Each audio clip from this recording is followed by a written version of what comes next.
Again, I'll apologize on how fast I'm going to go here.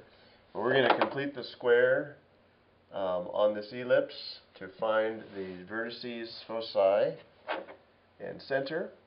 Again, the reason I know it's an ellipse is if you look here at the x squared and y squared, it's a plus sign. Now, if it was a circle, these numbers, your coefficients would be the same number, but this is going to be a slightly elongated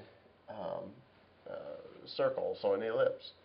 So we got 9 and 4, and they're positive. We've got an ellipse. So the first thing you do, group your terms. 9x squared minus 18x plus 4y squared plus 16y equals 11. So in this first chunk, we're going to factor out a 9. And so we'd have 9x squared minus 2x plus something,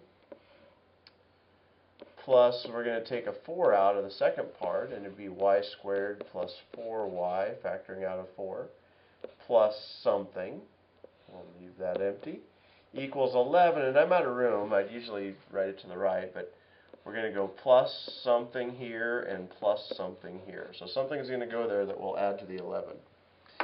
Okay, so completing the square means you divide the middle term by 2 and square it. So negative 2 divided by 2 squared. Okay, that's 1. So we'd put a 1 here. But since we took a 9 out at the beginning, and the distributive property means we actually take 9 times 1, which is, we added 9 to the left side of the equation. So that's what we have to also add to the right side of the equation. The equation has to balance out, just like they say in the matrix. So if you've got 4, for our middle term, we'll do it in a different color. Ooh, not red.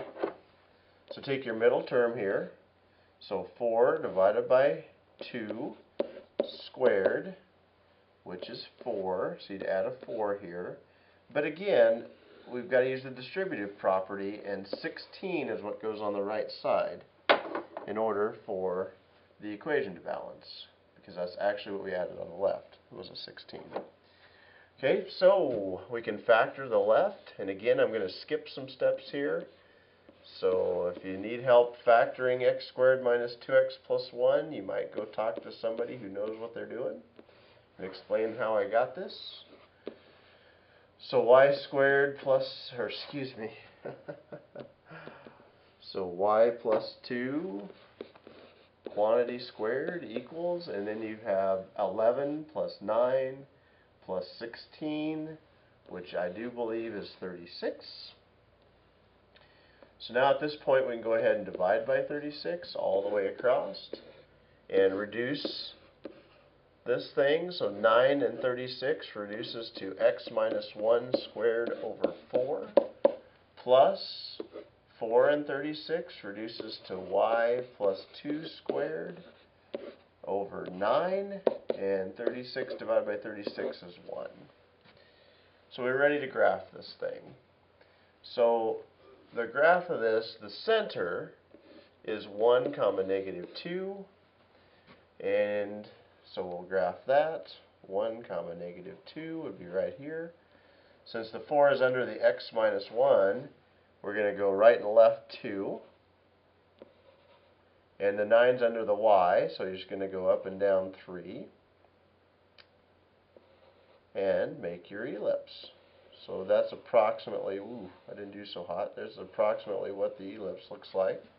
To find your foci, you find c, which is the square root of 9 minus 4, which is the square root of 5, which is slightly more than 2 point something. If you want to find exactly, you might go get on your calculator and find out. So your foci is going to lie about here and here with your major axis. And so there's a quick example of an ellipse. I only have 5 minutes, so that's all we went through. Starting there and ending here. Hopefully you can draw a better ellipse than I can.